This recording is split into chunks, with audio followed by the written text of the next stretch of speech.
Someone asked me today, why and how does mediation work? And I was thinking, that's a really good question, and it might be a little surprising to hear the answer. I'm Katherine Miller, and I've been a mediator and divorce attorney in New York City and New York State for over 30 years. And the primary reason that mediation works is because people want it to. People choose the mediation and they choose the mediator.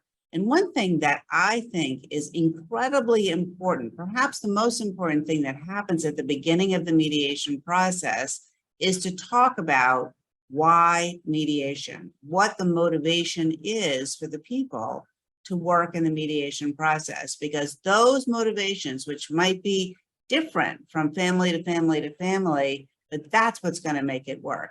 That they wanted to. That's the first thing.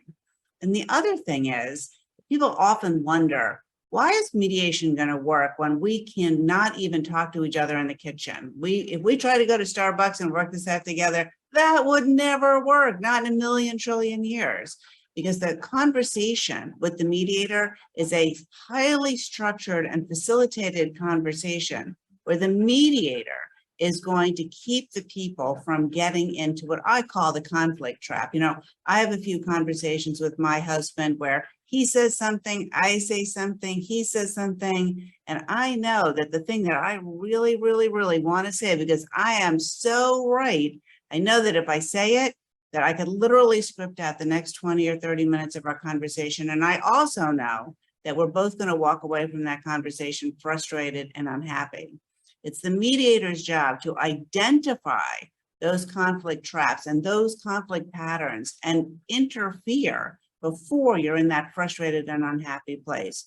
Will every conversation be easy? Absolutely not. But if you wanted to, it's likely that you can get through it and get to a resolution that works for you.